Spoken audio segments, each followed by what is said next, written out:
The film Explicit Ills is about love, drugs, and poverty in Philadelphia, and also a social movement that actually really does exist in this country called the Poor People's Economic Human Rights Campaign.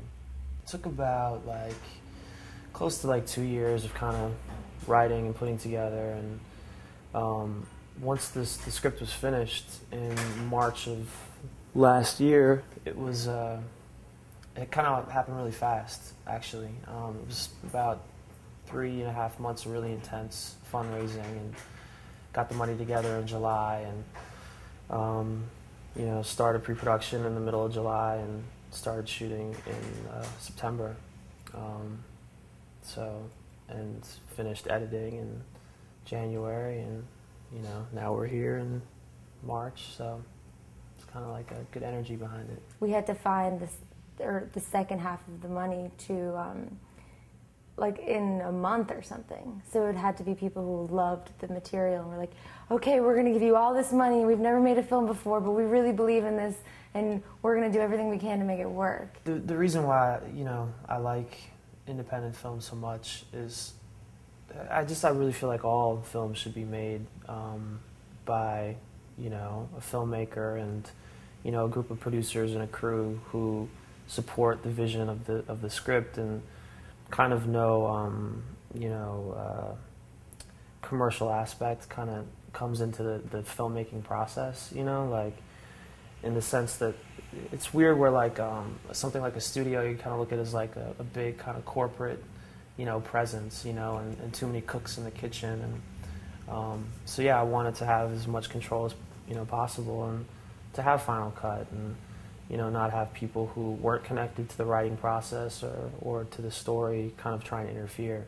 We didn't have a lot of money, so we had to kind of band together, and I sought out actors and kids and people who really wanted to be a part of the movie, and there's no stars or people with any egos, and the people who do have a level of celebrity in the film are actually really love the craft of acting, and we're all kind of friends. I played Michelle, and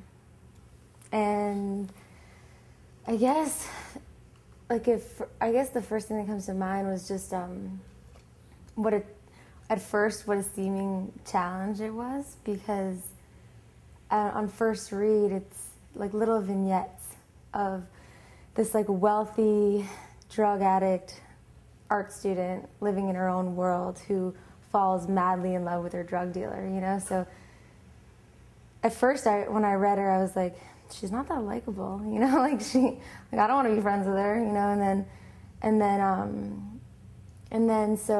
through the process, Lou and I had some amazing rehearsals and some just really good preparation. I couldn't believe that I liked it, you know what I mean? Because who the fuck was this guy?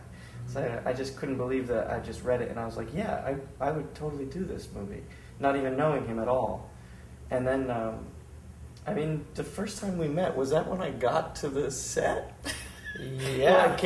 I came 5 days early so that we could have a real relationship, you know what I mean? So that we could figure out who we were to each other and who we were to each other, and so that we could really make a real relationship out of it and be friends first, and then figure out how to be lovers in the movie, and for him to direct us, you know what I mean, doing that. And we had some intense rehearsals, you know what I mean, just really trying to figure out how to make that temporary and quick love happen. We're all living in the same house, and we're all freaking out, Yeah. It was fun. It was awesome.